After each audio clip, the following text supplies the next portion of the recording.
Hola, soy Cristina Mitre, periodista y autora del blog de Beauty Mail.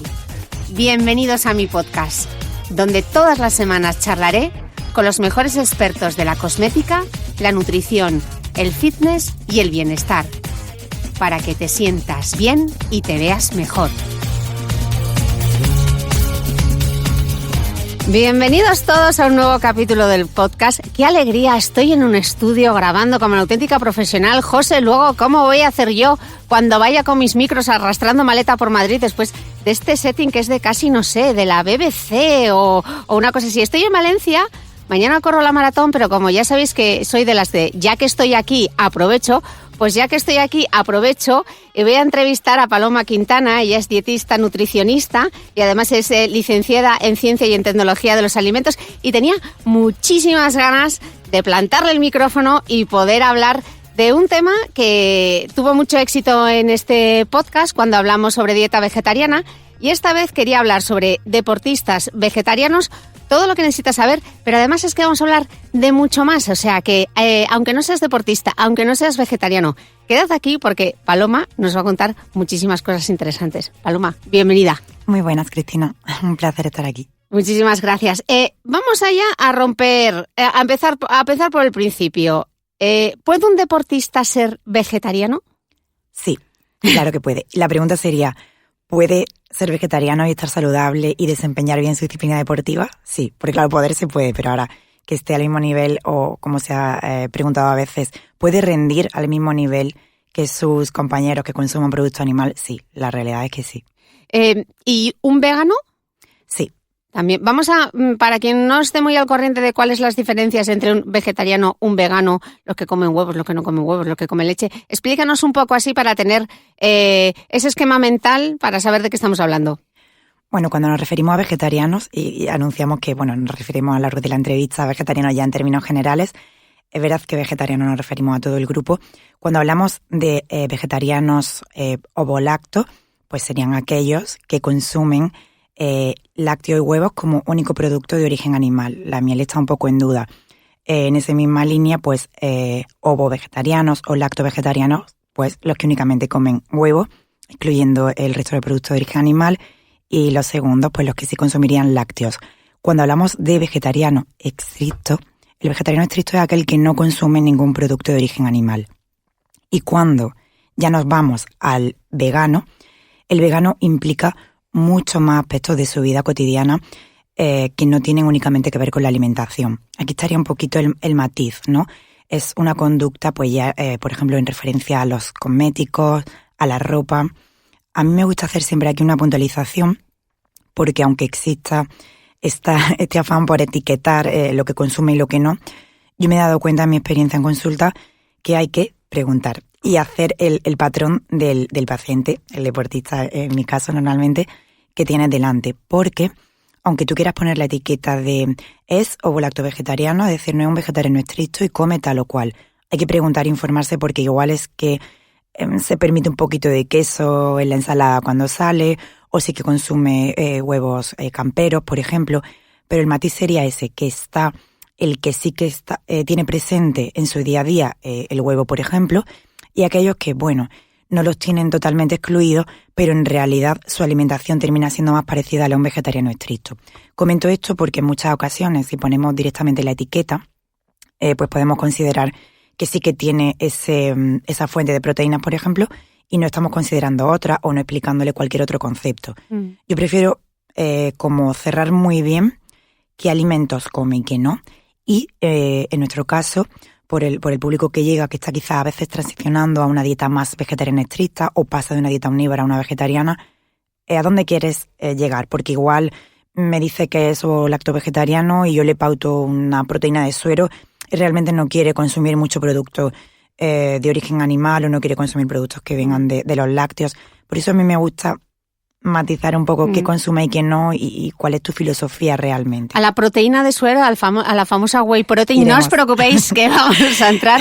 Sí, bueno, de hecho hay atletas por ejemplo, de ultradistancia como Scott Jurek, que es vegano, o aquí en España el propio Luis Miguel Berlanas, que fue campeón en 3.000 obstáculos. En 1996 él se hizo vegetariano y fue 2 veces a los Juegos Olímpicos y ganó diploma olímpico, así que se puede ser vegetariano, se puede ser vegano y se puede rendir. A mí la única duda que me causa, una de las múltiples dudas que me causa, es el aporte energético. Porque, claro, los que hacemos deporte, los que corremos maratones o hacemos trabajo bastante intenso, ¿cómo te aseguras mi duda es esa, ¿cómo te aseguras que consumes la cantidad de calorías que realmente necesitas? Quizá esa duda viene un poco y no lo sabe el público cuando vemos los pocos estudios que hay en relación a dieta vegetariana y ejercicio. Concluyen que hay muchas posibilidades de que sea deficiente en energía. Y decimos, bueno, ¿por qué? O sea, si excluimos unos cuantos alimentos, la energía la obtenemos de un abanico enorme de alimentos y más en la sociedad actual que tenemos esa disponibilidad. La clave parece ser que como tiene tendencia a ser un poco más elevada en fibra, ese poder saciante o esa saciedad que puede terminar provocando, el tipo de alimentos que se priorizan en una dieta vegetariana, quizá dificulta un poco el llegar a la energía necesaria. Yo ante esas conclusiones siempre pienso que no los problemas a los que se apelan en deportistas vegetarianos se deben a que no ha habido asesoramiento adecuado. Es decir, si no ha habido un estudio del tema, si el preparador o el nutricionista que ha asesorado suele pasar bastante en temas de equipo, si hace algo general y no se cuida bien al que excluye el producto de origen animal, pues queda quizá una dieta, como digo, elevada en fibra, demasiado saciante, baja en proteínas, pero no significa que no sea posible, simplemente que quizá no se le ha prestado la atención o no se han hecho las consideraciones específicas para que pudiera ser una dieta igual en energía y proteínas. Entonces, ¿sí que crees que es necesario en el caso de un deportista, ya no solo un deportista de élite, sino un deportista amateur que corre, que hace ejercicio, etcétera, y es vegetariano, la visita a un dietista nutricionista? ¿Estaría recomendado? Sobre todo por el entorno. A ver, vivimos en una sociedad, en una cultura que no es vegetariana. Entonces, las costumbres o el patrón de consumo que tenemos de alimentos y las preparaciones típicas y tal, salvo nuestros famosos platos de legumbres, normalmente no incluyen otras fuentes de proteína de origen animal, por ejemplo, por hablar de la proteína.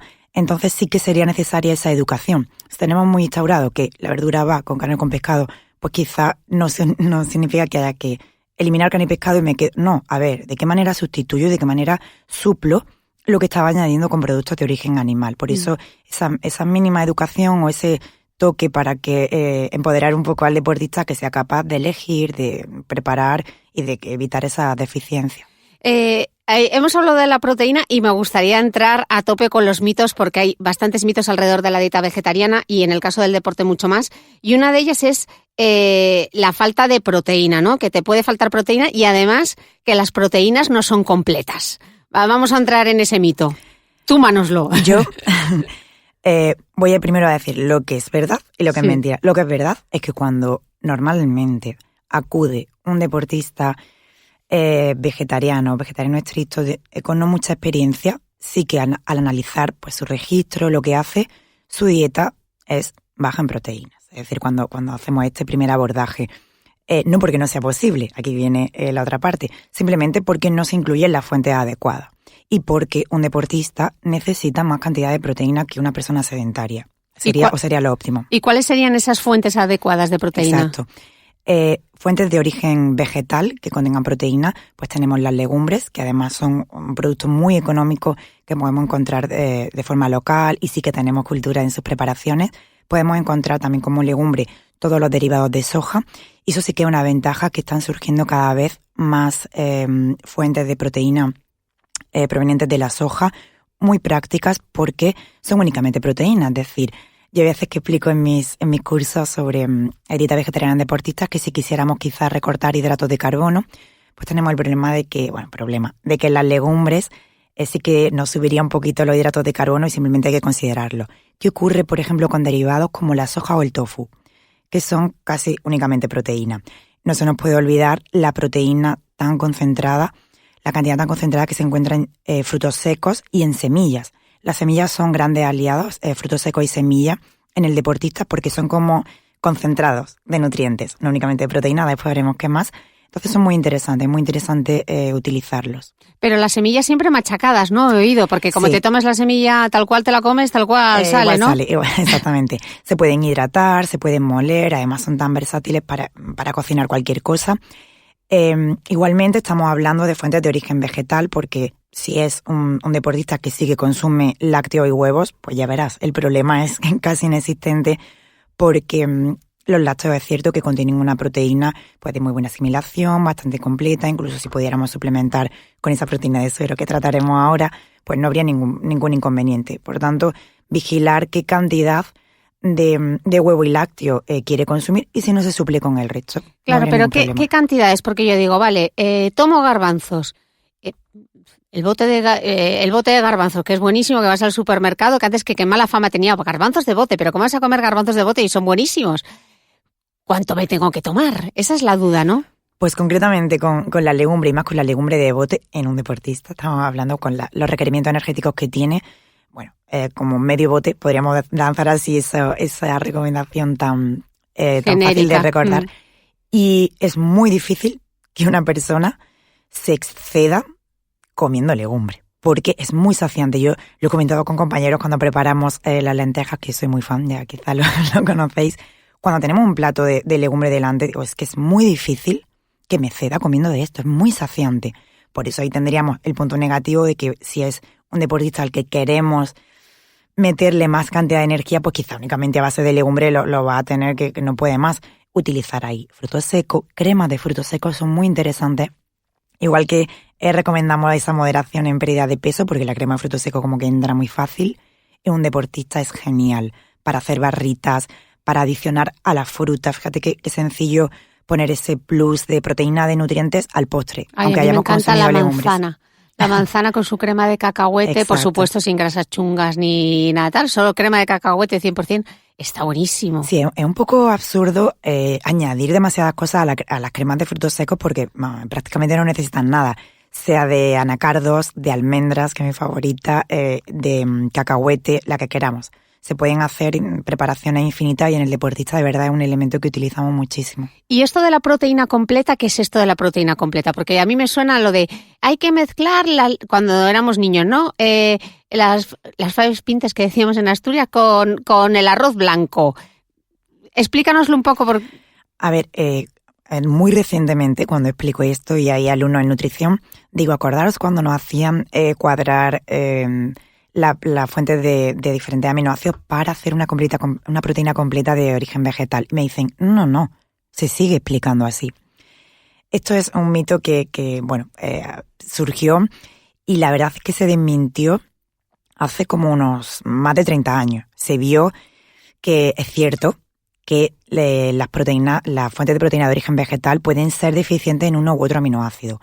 Pero lo que no es cierto es que haya que consumir esas diferentes fuentes, la típica de garbanzos con arroz y tal, en una misma comida. Es decir, el cuerpo no es tan tonto que tú le das ahora unos aminoácidos y ya cuando luego en la cena hay otros, pues no, ya no utilizo los que... No, realmente se pueden consumir sin más preocupación diferentes fuentes de proteína de origen vegetal. Y bueno, decíamos lo del arroz porque es cierto que en determinados cereales hay esos aminoácidos que le pueden faltar quizá a una legumbre. Entonces sí, como en un deportista va a haber ese volumen y esa variedad de alimentos, precisamente en el deportista donde esa complementación de proteínas no nos debe de preocupar. Pero vamos, hay ningún tipo de vegetariano consumiendo diferentes fuentes a lo largo del día, a lo largo de la semana. No hay que estar pendiente de ese tema. Y relacionado con este mito, hay otro mito que a mí me preguntan bastante en redes sociales. El otro día, cuando colgué, por ejemplo, mi famosa receta del porridge o las gachas de avena, me dicen, ¿y Cris, dónde está la proteína ahí? Como si en todas las comidas... aclaremos esto, no en todas las comidas tiene que haber una ración de proteína, sino que la puedes ir, a lo largo del día la puedes ir incorporando, ¿no? Mira, vamos antes a poner el asterisco a la avena porque es el cereal que tiene quizá un pelín más de proteína. poquita, siempre vamos a tener en cuenta esa calidad y esa cantidad de proteína en cada alimento, pero la avena tiene un poquito de proteína. Aquí entran 2 puntos. El primero es que es cierto que es muy óptimo repartir la proteína a lo largo del día y sería quizá interesante tener proteína en todas nuestras comidas. Ahora bien, en una dieta, como son mis casos, siempre hablo de esa dieta tan abundante en alimentos como es la del deportista, o debería de serlo, no pasa nada si en alguna de tus ingestas no hay proteína. Como digo, el cuerpo no toma y a la hora ya no tiene. Es decir, nosotros tenemos en nuestro torrente sanguíneo, en nuestras propias reservas, que está muy bien repartir la proteína, quizás el nutriente que más cuidamos que esté bien repartido, sí. Que en tu desayuno con avena, aunque no metas una fuente de proteína muy concentrada, y ojo con esto, porque proteína tenemos en diferentes alimentos. Cuando hablamos de fuentes de proteína, hemos mencionado frutos secos y legumbres, simplemente es que está más concentrada, o la tiene más cantidad. Pero tú en tu desayuno de avena, pues bueno, en ese momento es suficiente para ti. Como digo, precisamente la avena tiene un poquito de proteína. Vale, otro mito alrededor de la dieta vegetariana y el deporte es que llevando una dieta vegetariana es más difícil ganar masa muscular. Porque estamos viendo a los culturistas y piensas, clara de huevo, pollo cocido. ¿Esto es así o se puede ganar masa muscular? Cuando hablamos de deportistas vegetarianos, yo soy muy franca en este sentido y lo único que pueden marearte un poco más sería el mundo de la estética corporal, el mundo del culturismo. Y vamos aquí a pararnos un poco de saber que es un porcentaje pequeño de la población, un porcentaje pequeño de deportistas, simplemente les vamos a cuidar esos puntos un poco más. Se puede totalmente. Y como estamos hablando de vegetarianos, no únicamente vegetarianos estrictos, pues es muy interesante en esos deportistas, si consumen lácteos, pues bueno, utilizar fuentes lácteas de proteína como proteína de suero o incluso queso, porque contienen en más cantidad un aminoácido, concretamente la leucina, que nos puede resultar muy interesante en ese proceso de ganancia de masa muscular. Si no se consumieran lácteos y aún así, con el volumen que al final para ganar masa muscular queremos un entrenamiento adecuado y una dieta hipercalórica, esto no es la base. Si con esa dieta suficiente en energía, en nutrientes y el entrenamiento adecuado hubiera alguna dificultad para llegar a esa cantidad de leucina que sabemos que es bastante óptimo para conseguir masa muscular, mira, sencillamente se suplementa con una proteína de origen vegetal, como por ejemplo la de guisante, o se suplementa directamente la leucina. Sería el único inconveniente. Entonces, que sí, que hay que cuidar este punto, pero cuidándolo y trazando un buen plan se podría llegar a conseguir. Vale, otro mito, o quizá puede ser más bien que mito, error, es todos estos vegetarianos que lo que terminan comiendo es carbohidratos a saco, ¿no? Suele ser muchísimo, se ve, ¿no? ¿Y qué es lo que ocurre? Bueno, si es un vegetariano que ha transicionado a una dieta así, sin un asesoramiento, pues suele pasar que sustituyes las fuentes de proteína de origen animal, pues quizá por pasta, y terminas comiendo pasta con verdura, arroz con verdura, y dices, bueno, ha hecho una sustitución un poco ilógica. Y sí es cierto que como te decía, cuando analizamos, valoramos un registro dietético de un paciente con poca experiencia en este sentido, pocos conocimientos en nutrición vegetariana, ves que la proteína brilla por su ausencia. Por eso digo, hay que diferenciar entre se puede y lo que se está haciendo mal. Lo que suele pasar también es que, por desgracia, están surgiendo muchos productos vegetarianos en el mercado, veganos, que contienen demasiadas fuentes de hidratos de carbono y muy poca proteína de calidad. ¿Por qué? Pues sencillamente porque es más barato añadir harina para hacer una hamburguesa. Sí, eso es exactamente lo que te iba a preguntar. Todos estos productos que la industria, como ha visto que el veganismo y la dieta vegetariana parece estar de moda, ahora vas al supermercado y te encuentras todas esas salchichas, las hamburguesas, y hay mucha gente que se hace vegetariana y tiende a tomar estos productos que al final no dejan de ser ultraprocesados, llenos de sodio y bastante chungos. Exacto. ¿No? Como comentábamos al principio, antes de estar en el aire, quizá, que me parece muy bien que aunque una persona no lleve una dieta vegetariana, ese concepto que está llegando a la gente de empezar a sustituir y utilizar, pues bueno, otras fuentes de proteína vegetal, pues eso nos dificulta el camino, porque a lo mejor las personas, creyendo que es, pues bueno, más sostenible y más sano, tiende a coger del súper una proteína que pone vegetal y realmente está consumiendo harina. Eso no es lo que queremos conseguir. Sería mejor, pues quizá ir a por esa soja texturizada, ese tofu, evidentemente buscar si hay alguna hamburguesa que merezca la pena, pero bueno, fuentes de proteína más concentradas, esos recursos que nos pone el mercado que sí son interesantes, y no fomentar ese consumo de productos vegetarianos que terminan siendo pues como los ultraprocesados enfocados al individuo omnívoro, cargados de azúcar, de harina, de ácidos grasos hidrogenados. Entonces, oye, si el vegetariano, por tradición, era una persona que se preocupaba por su alimentación, terminaba consumiendo más vegetales, más legumbres, pues claro que era en pro todo, y de repente nos ponen en el camino eso, pues terminamos haciendo un grupo de población que estaba comiendo un poquito más sano que la media, ahora va a terminar comiendo ultraprocesado igual. Y eso tenemos que atacarlo antes de que crezca, creo yo. Claro. Y estábamos hablando de los errores comunes en la dieta vegetariana. ¿Qué otros errores, además de los carbohidratos, los ultraprocesados con pinta de saludable vegetariano, qué otros errores te encuentras en consulta habitual en un deportista vegetariano? Pues básico sería el no haberse suplementado con B12. Esa era la siguiente pregunta. Vale, perdón. Pues podría ser ese el principal, es decir, no haber, porque sabemos que es el único suplemento que sí o sí debemos de incluir en una alimentación vegetariana. O sea, B12 sí o sí, independientemente de que comas o no huevos, ¿no? Exactamente. Antiguamente no. Pero como te he dicho, uno de los motivos para mí es que como no sabemos realmente la cantidad de huevos, de lácteos, no queremos andar obligando. Venga, no, es que hay que incluir todas estas raciones de huevo y de lácteos para que no tengas que suplementar la B12. Decimos siempre que esos productos, si los priorizas tanto, pues estaría desplazando el consumir fruta. Como le tienes que meter raciones de lácteos, en ese sentido es mucho más sencillo y más seguro, además así está establecido ya, suplementar la B12 a cualquier vegetariano y listo. Ese sería uno de los errores. Y como digo, otro sería evidentemente esa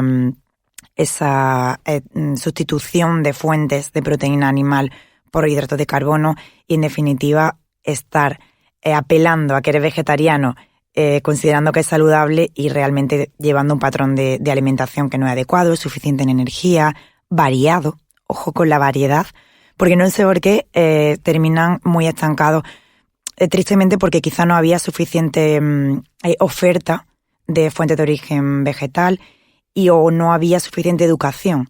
Y cuando tenemos en nuestra receta, por ejemplo, todas las recetas que incluyan pescado, carne, el no hacer esas variaciones, mutándolas a una receta que sí sea vegetariana, pues a lo mejor la gente se estancaba y terminaba consumiendo, ya te digo, es que lo más típico, bueno, es que estoy comiendo pasta con verduras y una dieta muy limitada, y no, o sea, realmente estás excluyendo un grupo concreto de alimentos, pero tenemos una variedad enorme si utilizamos las otras fuentes.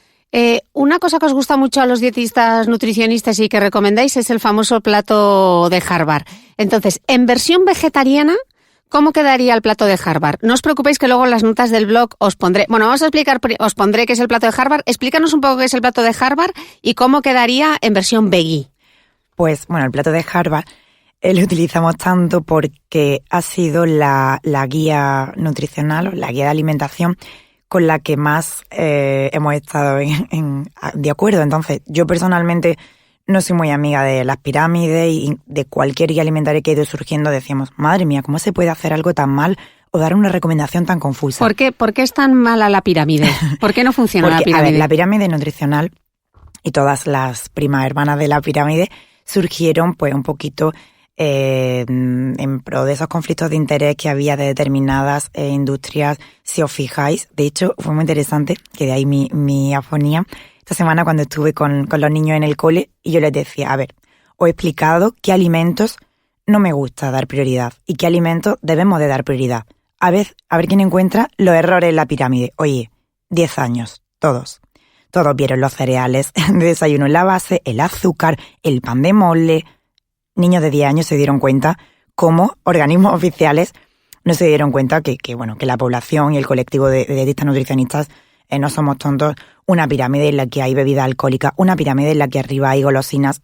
Ya te digo, niños se dieron cuenta, dijeron, pues no te gusta porque arriba están carnes procesadas, están las golosinas, y los niños entendieron que, aunque ponga ahí con moderación una vez, 2 veces, está en una guía que te indica qué debemos incluir.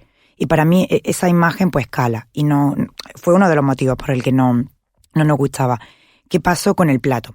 Lo primero, que a nivel visual creo que es mucho más práctico ver un plato en el que, oye, la bebida es agua, la grasa a utilizar es aceite de oliva virgen extra, tenemos la mayor proporción en verde para la verdura, nuestra pieza de fruta de postre, olvidándonos de cualquier otra tontería. La fruta no engorda. Exactamente. Buah, yo soy súper pro de la fruta. Ahora hablamos si quieres. Luego, nuestra porción de cereales integrales y luego esa porción de proteína. Pues fíjate que en un plato vegetariano simplemente cambiaríamos que esa porción de proteína, no cambiaríamos, sino elegiríamos las que son de origen vegetal, porque oye, en un omnívoro también hay días en el que la fuente de proteína es de origen vegetal. Pues bueno, si tenemos en una imagen que sea más visual, ya poniendo alimentos, pues bueno, una rodaja de pescado y tal, pues podemos cambiar a esa legumbre, o si consume lácteos, pues a una porción de un poquito de queso y frutos secos. Vamos a imaginar que hacemos como parte de verdura, una crema de verdura y ponemos un poco de queso, frutos secos, opciones así, ¿no? Que no tengamos simplemente ensalada, carne, arroz integral, ¿no? Se puede combinar todo ese plato en una crema o en un guiso. Ese cambio y terminamos. Imagínate qué sencilla está la cosa. ¿Y qué claro, porque cómo se gestiona en una dieta vegetariana? Al final el vaciado va mucho más rápido, entonces yo creo que controlar el hambre me parece un poquito más complicado. ¿Qué tentempiés se pueden tomar a media mañana o a media tarde cuando te entra ese hambre voraz, no? Pues precisamente en esos tentempiés donde menos inconveniente veo yo a hacer los vegetarianos. No sé si recuerdas, hemos visto ahora el tema de los frutos secos con las cremas de frutos secos para hacer barritas, es una opción estupenda. Incluso si se consume pan, unas tostadas con crema de frutos secos, yo te aseguro que el vaciado de eso, la digestión no es sencilla. O por ejemplo, colocar en fruta, o bueno, la típica fruta con un puñado de frutos secos, sería un tentempié ideal. Si queremos irnos ya a otras opciones un poquito más elaboradas, saladas, por ejemplo, pues podemos preparar nuestros crudités tan típicos hoy en nuestras verduras para dipear un poco en guacamole, en hummus, y ya estaríamos metiendo un poco de proteína ahí con los garbanzos, hummus que podemos hacer con lentejas, con garbanzos, con alubias, hacer la tostada o el bocadillo con un poco de tomate y tofu, donde metíamos quizás algo de fiambre. Son opciones bastante variadas. Vale, otra duda respecto a la dieta vegetariana es el tema del hierro. Y en el caso de las mujeres que hacen deporte y con la menstruación, etcétera, ¿hay más posibilidades de tener anemia o no? Pues lo que vemos a nivel de estudio científico y luego en la experiencia práctica es que la verdad, cuando una mujer presenta este problema no suele venir o ser consecuencia del tipo de dieta. Este problema en mujeres deportistas, que es cierto que es bastante prevalente, suele venir más pues por unas menstruaciones excesivamente abundantes, estar en un pico de entrenamiento, tener algún problema a nivel de hemorragia interna. Entonces es más un conjunto de variables que van a terminar en un problema de este tipo. Pero vamos, que hay mujeres con un problema de deficiencia de hierro sin llevar una dieta vegetariana.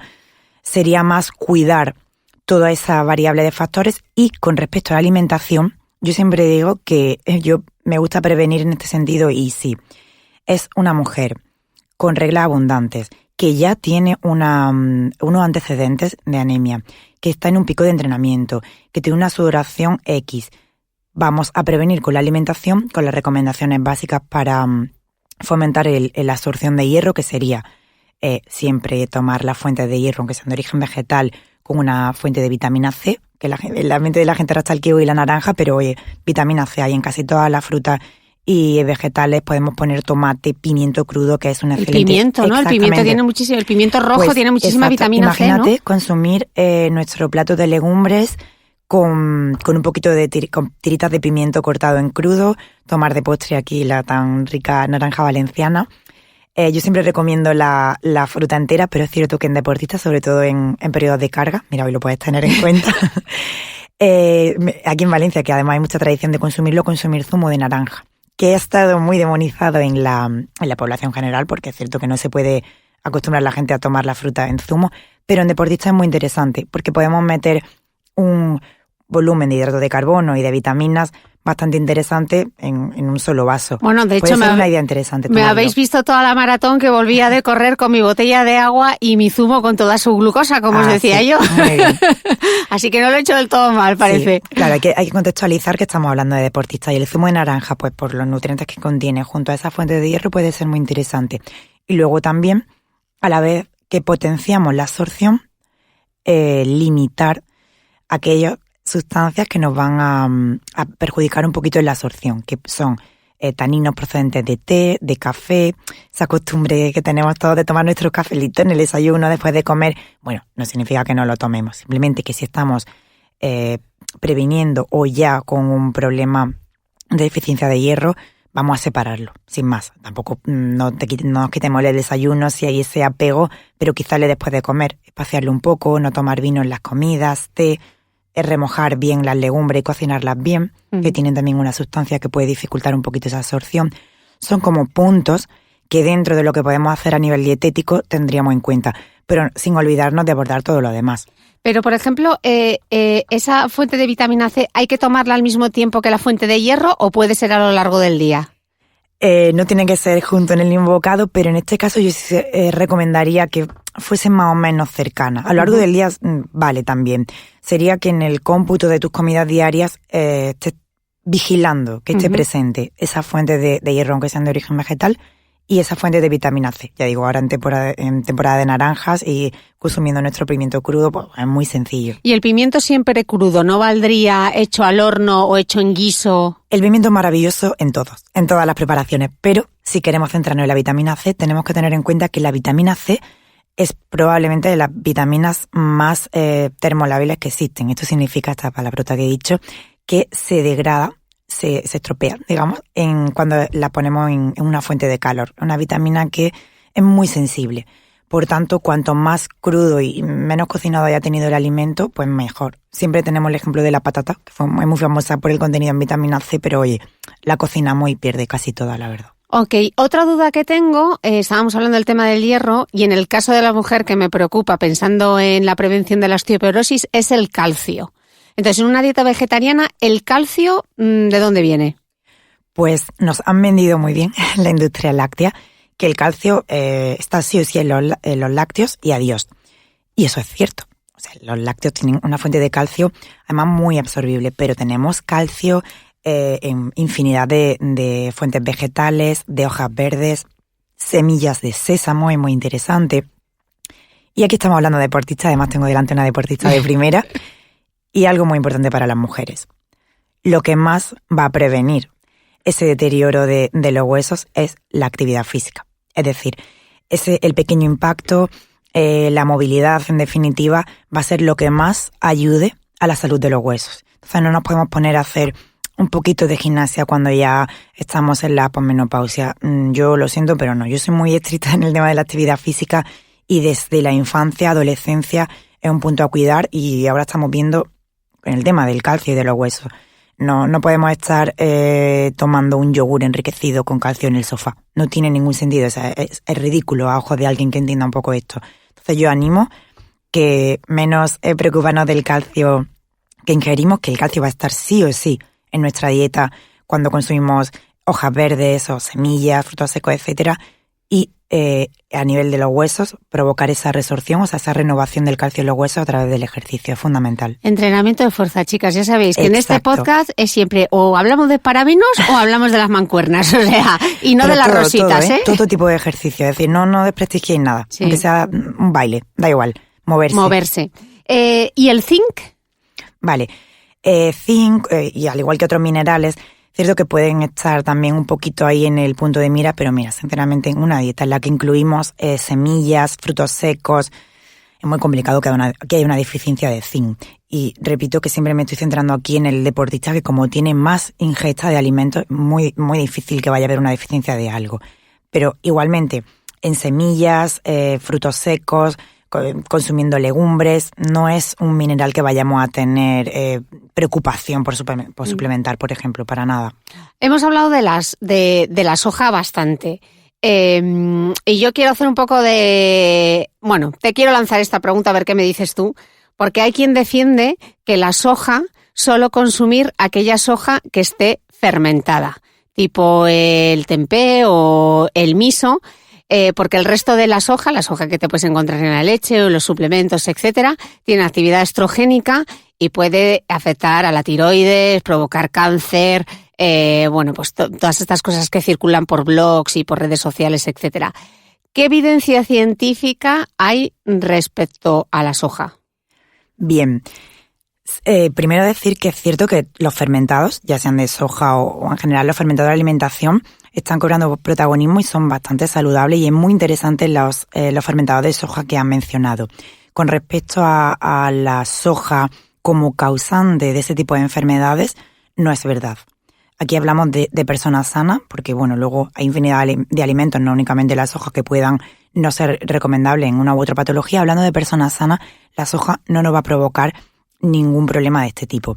En este sentido, yo sí que, para quien tenga interés, mencionaría a los posts que tiene Dime que comes en el blog y mi compañero Luis Cabañas en su blog Como Cuando Como. Aquí le hacemos un poco de... No, porque os pondré los links en las notas del podcast para que podáis ver los que estarán. Genial. Todas las notas del podcast, os recuerdo, están en el blog, en thebeautymail.es, donde yo subo esta entrevista con Paloma. Ahí están las notas del podcast, que siempre me preguntan.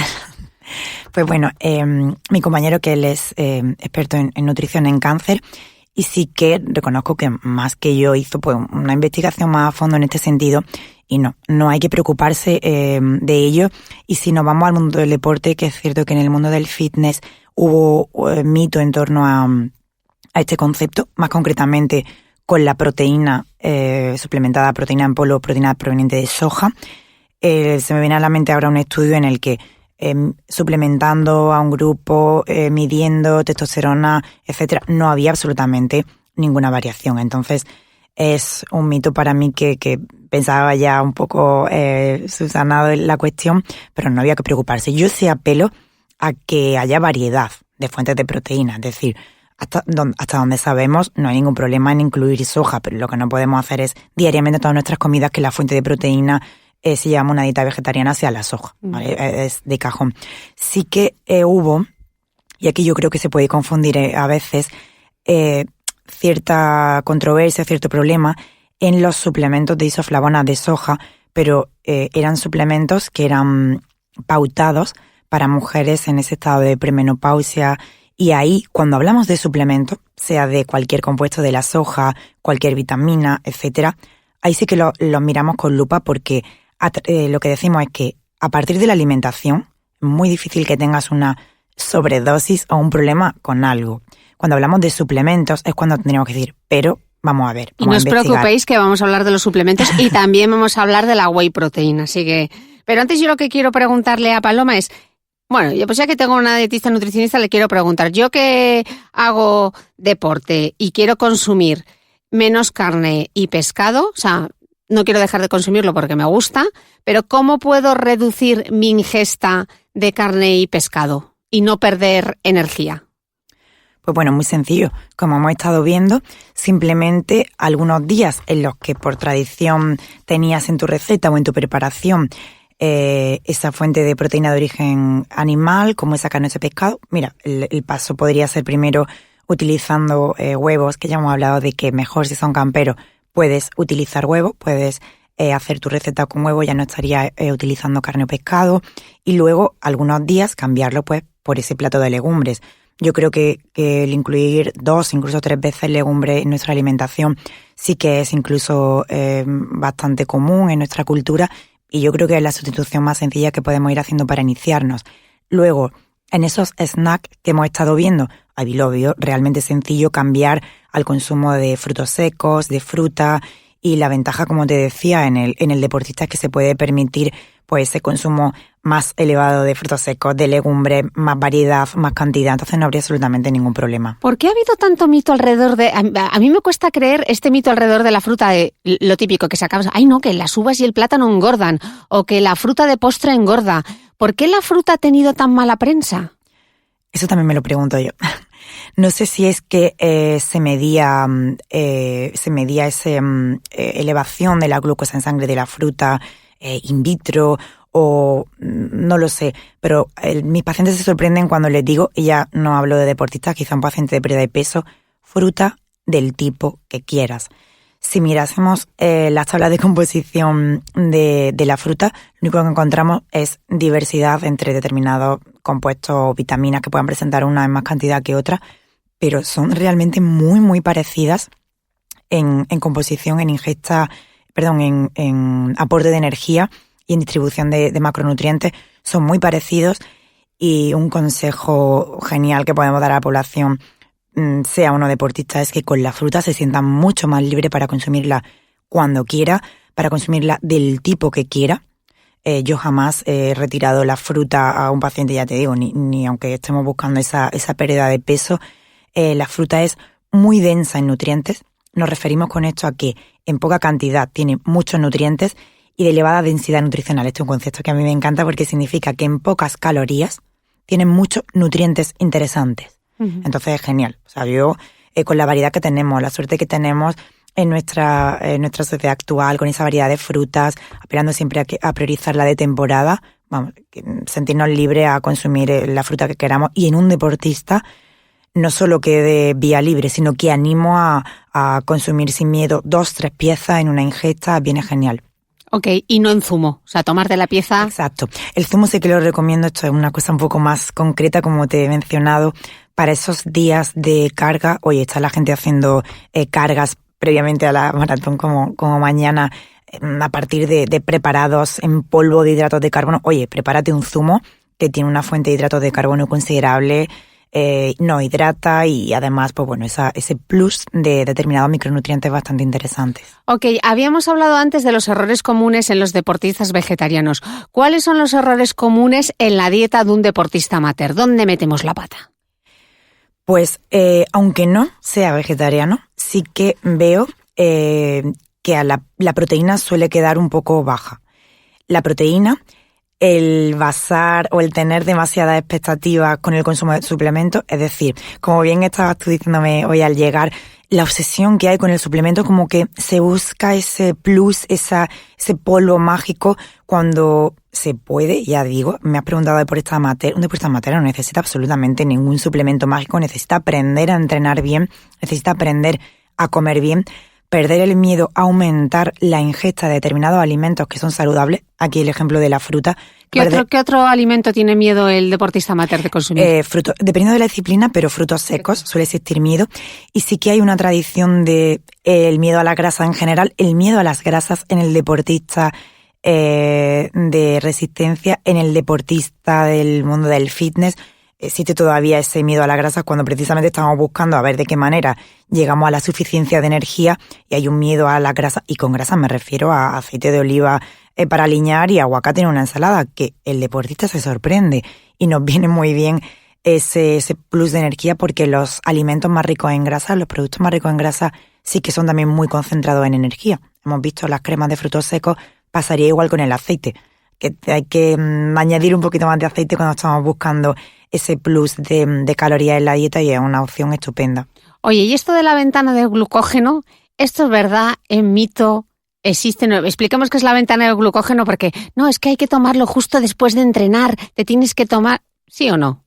¿Y qué es? Aquí hay una variabilidad enorme en función del tipo de entrenamiento que realicemos. Sabemos que hay deportes en los que la depleción de glucógeno, para quien no escuche y no entienda el concepto, el agotar la reserva de glucógeno, que es la forma en la que guardamos, almacenamos esos hidratos de carbono, que son una gasolina para nosotros, dependiendo de la intensidad de tu entrenamiento, la duración, el tipo de entrenamiento que hayas hecho, lo vas a agotar en mayor o menor medida.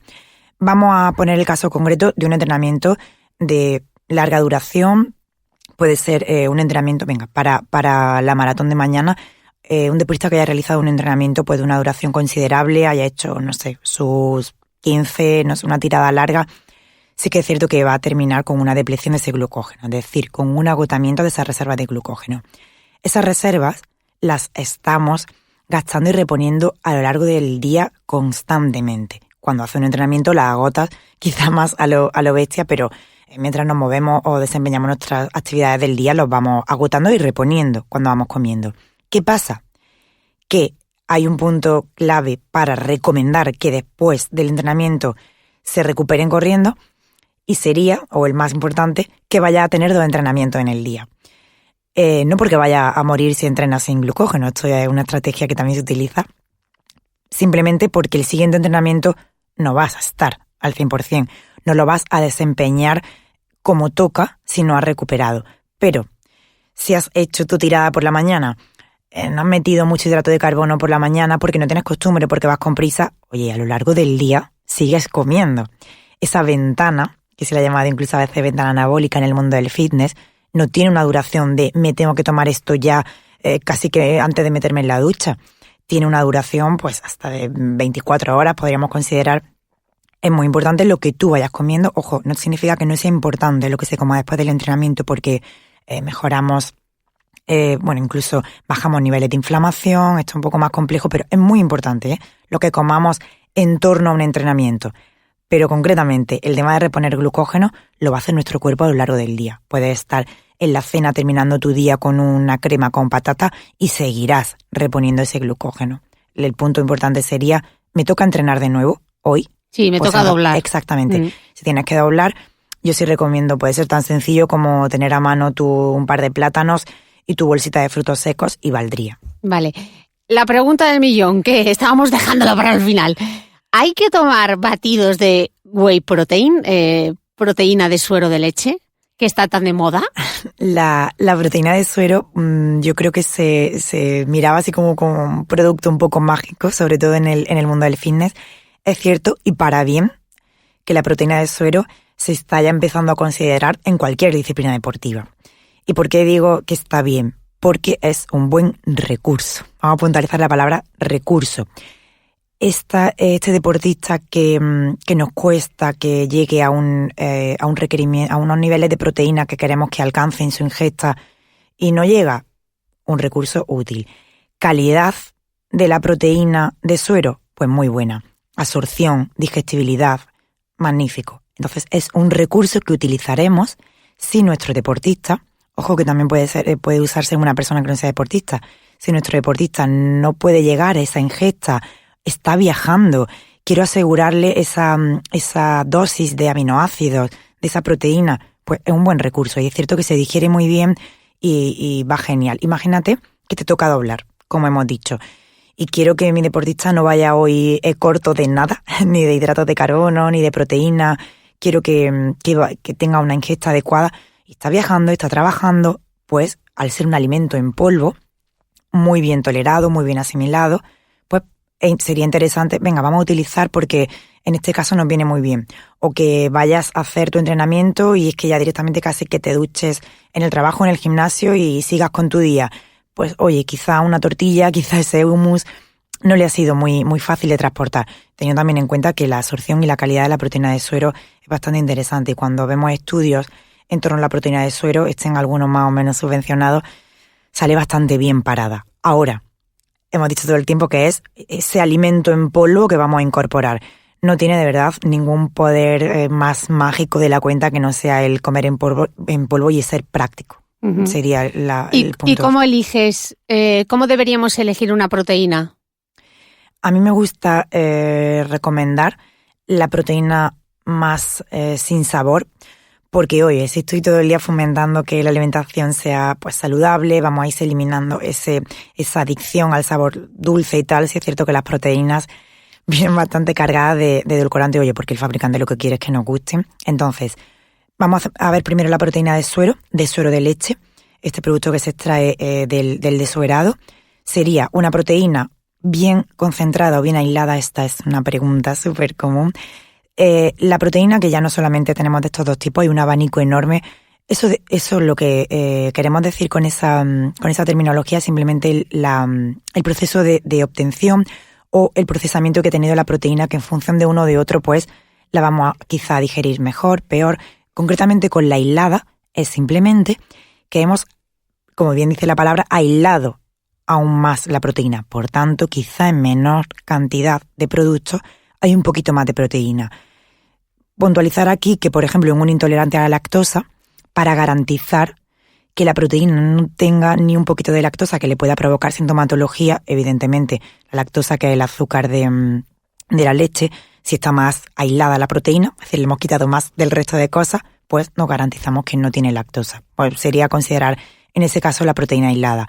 Pero yo creo que por precio, en muchas ocasiones yo recomiendo que sea que no hace falta que sea la aislada, aunque ya he dicho que evidentemente de un poquito de mejor calidad, porque calidad-precio, pues con una concentrada hay veces que nos bastamos. Y en el caso de que sea vegetariano y no tome lácteos, ¿qué tipo de proteína puede tomar? Pues aquí sí es cierto que por suerte están surgiendo bastantes proteínas interesantes de fuentes de origen vegetal. Hemos dicho antes la de soja, que veíamos en ese estudio que no nos va a feminizar en el caso de los hombres, que es su miedo. Tenemos proteína de guisante, de arroz. Y decimos la de guisante porque últimamente estamos viendo que por la cantidad de leucina, este aminoácido, que va a recordar ahora la gente quizá a mirar en ese etiquetado, la cantidad de leucina en la proteína de guisante tal cual estamos viendo hoy, pues se asemeja bastante a la de suero y es lo que íbamos buscando.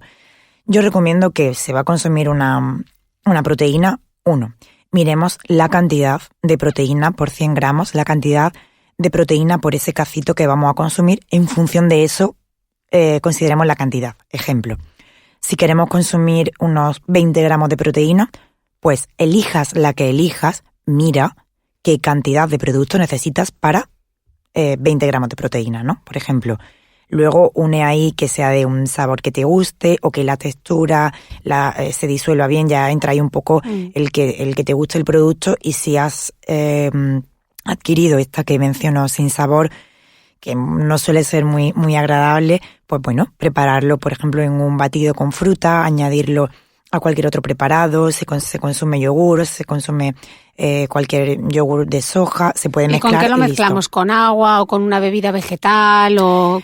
Como se quiera. La diferencia ahí va a ser la absorción y la digestión. Es decir, si nosotros queremos que haya una asimilación muy rápida, la prepararemos con agua y la digestión va a ser más rápida.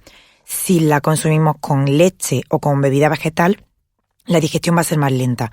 ¿Qué podríamos tener en cuenta ahí? Que si necesitamos que la digestión sea muy rápida por ese doble entrenamiento que tenemos, que nos toca corriendo ir a hacer cualquier otra cosa y que no queremos sentirnos muy pesados, con agua iría genial.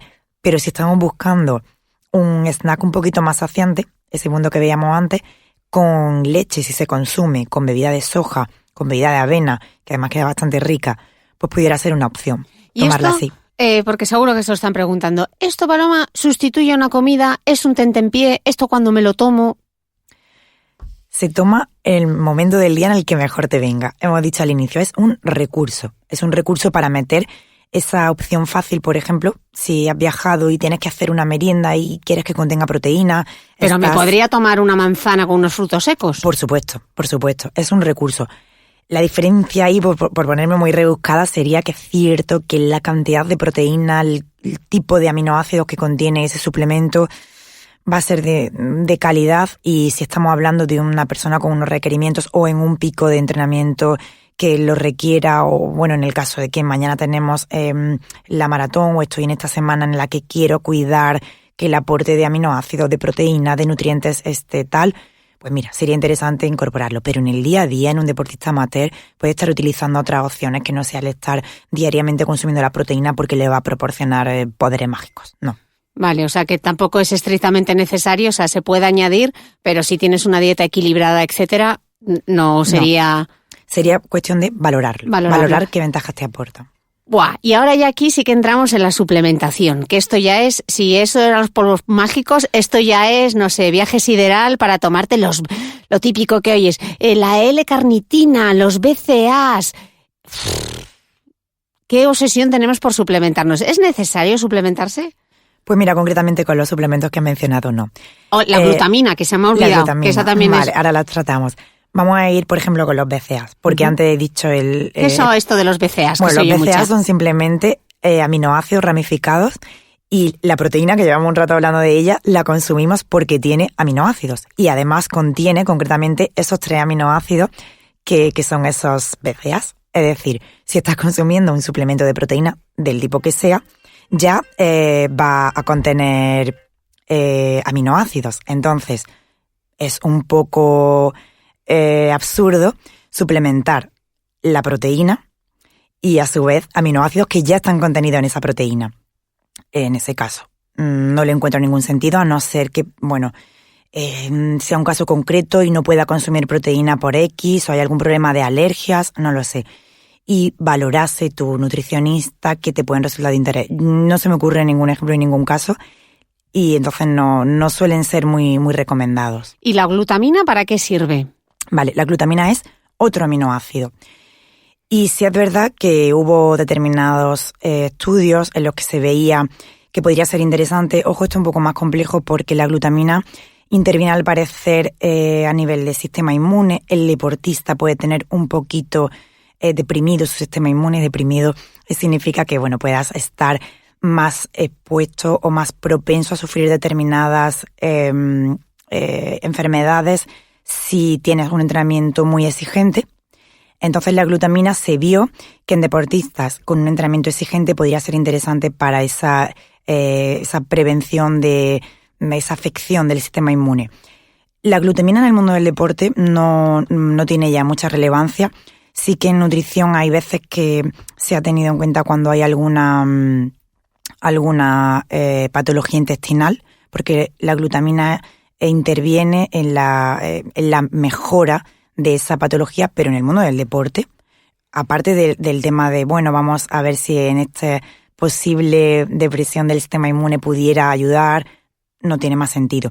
De hecho, hay un problema para mí que considero que si se suplementa una cantidad de glutamina muy elevada junto a proteína o a esos aminoácidos ramificados, puede competir un poquito por la absorción y en esa competición estaría dificultando quizá la metabolización de otros aminoácidos que son más interesantes. Por tanto, no es un suplemento que vamos a tener en cuenta. ¿Y la L-carnitina?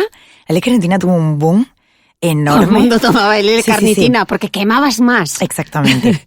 A ver, la L-carnitina la tenemos en nuestro organismo. La L-carnitina es un transportador de grasa al interior de la célula. Entonces, ¡buah, qué maravilloso! Quiero meterlo para que transporte mi grasa. Y ahí ¡fuera! tenemos como 2 puntos. La transporto, le doy más energía a mi célula, queremos energía en el desempeño deportivo, y además voy a quemar más grasa, que es lo que estamos buscando. Realmente lo que se ve es que hay más probabilidades de que eso no ocurra en mayor medida por suplementarla más. ¿Qué quiere decir? Nosotros tenemos la cantidad de L-carnitina que tenemos y la capacidad de quemar grasa que tenemos. Por meter más transportadores, no parece que se aumente ese proceso. ¿Qué pasa? Que muchas veces se han visto que sí que puede aumentar esa oxidación de grasas en determinados deportistas, pero vamos a tener en cuenta que un deportista tiene más capacidad para oxidar grasa y además que puede ser que haya personas que tengan bajos esos niveles. Entonces sería un caso en el que sí podría resultarle útil. Nosotros no sabemos cómo andamos en ese sentido y un punto importante hablando de economía. La L-carnitina es un suplemento un poco caro y con bastante probabilidad de no ser útil. Por tanto, no tiene sentido utilizarlo. Si hablamos de proteína, que al fin y al cabo, pues estoy utilizando un alimento en polvo, pues ahí lo tenemos. Además que tenemos más evidencia de sus beneficios, pero la L-carnitina quedó un poco en desuso cuando se vio que no parecía muy fiable y ya te digo, el precio es elevado. Oye, ¿y el magnesio que está tan de moda, que parece que todo el mundo toma magnesio? Pues resulta que el magnesio sí está surgiendo bastante evidencia se recomienda en deportistas porque sí que puede promover una relajación muscular, puede ayudar incluso a nivel de dolor menstrual, etcétera. Una sobredosificación con magnesio se ve que sí es útil en determinadas dolencias musculares, incluso para favorecer el descanso. Sí que se ha visto que el magnesio suplementado antes de dormir puede promover un mejor descanso y al fin y al cabo, dentro de un rango de suplementación útil, no presenta ningún efecto secundario y, como digo, es un suplemento que es económico, es bastante fiable y sí que presenta evidencia bastante convincente de que puede resultar interesante. ¿Y cómo se elige? Porque hay un montón de suplementos de magnesio. Si alguien quiere de estas cosas que has descrito, ¿cómo elegimos uno que funcione? Bueno, el citrato de magnesio suele ser útil, pero yo creo que ya realmente cuando vas buscando el suplemento de magnesio en el mundo del deporte, directamente va a ver la forma, el formato que más evidencia tiene en ese sentido, porque antiguamente en herbolario sí que había muchos derivados del magnesio pues más enfocados quizá a otras cuestiones, pero ya hoy día sí que encontramos el formato que nos va a resultar práctico, no hay problema en ese sentido y además es bastante fiable. Magnesio tal cual, o sea, un suplemento vitamínico de magnesio. Sí. Sin más. Bueno, es un mineral. Un mineral, perdón. La pregunta del millón también. ¿El colágeno bebible y el ácido hialurónico bebible y todos estos preparados para prevenir las lesiones? Sí, ¿no? El tema de los condoprotectores. Exacto. El tema de la salud articular. Bueno, eso fue otro boom, no solo con el tema del magnesio, sino con todos los preparados que venían en combo. Punto número 1. Lo quiere consumir una persona que ya presenta una patología a nivel articular, una persona sedentaria, un deportista. Yo diría que a modo de tomármelo para prevenir, porque hago deporte, no le veo mucha utilidad. Sí es cierto que hemos tenido evidencia, y aquí me meto yo con mi N1, cuando he tenido lesiones severas con cirugía y tal, sí que he utilizado diferentes suplementos con algo de evidencia a nivel de mejora de la inflamación, utilizando también con ello magnesio.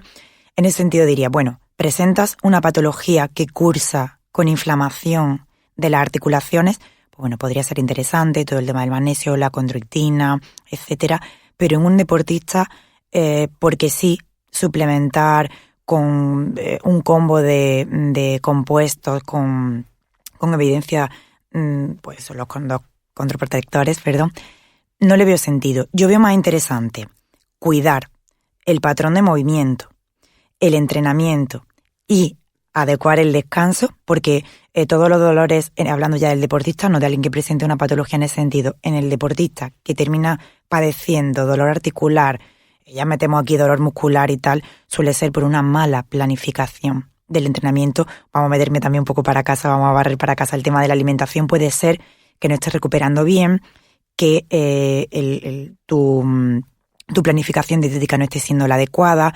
Una vez que tenemos todo esto tratado, le veo mucho menos sentido a incluir este tipo de suplementos. ¿Y el colágeno bebible? A ver, el colágeno, aquí sí que ha habido, ya hasta yo misma he estado a veces a favor, a veces en contra. Yo pienso que al colágeno básico no hay que otorgarle más propiedades de las que en realidad tiene. Sí es cierto, como decía, que en determinados problemas a nivel muscular, de tejidos en general, puede ser interesante por los aminoácidos que presenta el colágeno concretamente. Hay aminoácidos que no necesitamos suplementar, que se llaman potencialmente esenciales, concretamente hay uno de ellos, y sí que puede ser interesante incorporarlo a través del colágeno.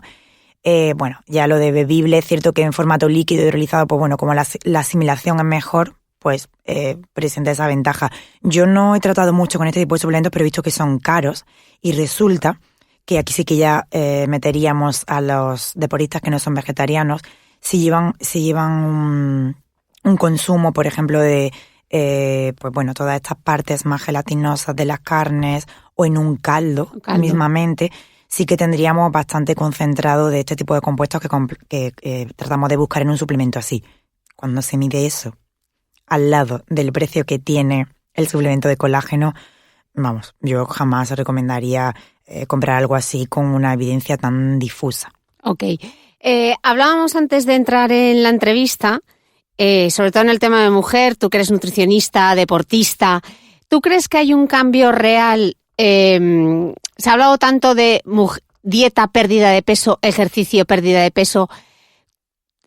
¿Hay esperanza? ¿Tú crees que en el caso de la mujer estamos yendo más hacia el rendimiento, hacia tener más energía, etcétera, o es solo una quimera en Instagram? Poco a poco. A mí me complace, la verdad, cuando recibo en consulta chicas que realmente van buscando ni siquiera el rendimiento, estar en forma, estar sanas, interesadas en el desempeño de una actividad deportiva. Me encanta ver chicas que, oye, unido a su estética, tratan de cuidarse no solo con esa obsesión que existía años atrás, de la mujer hace deporte para estar delgada. Y además una delgadez, que no vamos a entrar en ese tema, no muy saludable. Esa obsesión de la mujer hace deporte para estar delgada, que además así lo promovía el entorno. Es decir, en las revistas enfocadas al deporte, la mujer van todas, incluso las imágenes y tal, destinadas a que esté delgada. La finalidad de la mujer haciendo deporte parecía que era estar muy delgada. Y no. Las mujeres ahora quieren ganar cosas, quieren ver mejoras en su disciplina deportiva, quieren ver que tienen una buena calidad muscular, hagan el deporte que quieren, como digo, quieren estar bien y desempeñarlo de forma adecuada. Y eso me encanta, o sea, recibir chicas cuya preocupación en torno al deporte es, oye, quiero comer bien, yo esto lo hago porque me divierte, porque quiero estar sana, y sí que hay un cambio hacia... no en las mujeres más de otra generación quizá, pero sí que chicas jóvenes que están más preocupadas por ese hecho de estar en forma. Cuéntanos tú entonces, ¿qué cuentas nos recomendarías tú para inspirarnos? Cuentas para inspirarnos. Bueno, ahora me pilla un poco. Sí es cierto que con frecuencia yo en mi Instagram intento recomendar chicas que están muy unidas al mundo del deporte.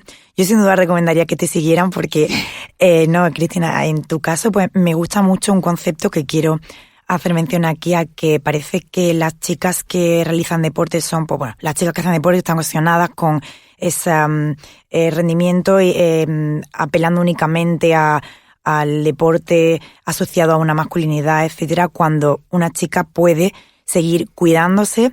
No me parece que sea un hecho poco feminista el querer seguir cuidando la estética, estar preocupada pues por nuestra salud, por nuestra imagen, y realmente me encanta todas las chicas, pues tipo mi compañera Estefanía, por ejemplo, se me viene ahora. Os pondré todos los links de las cuentas. Pues son chicas que, bueno, muestran esa faceta de soy femenina, hago deporte, me cuido.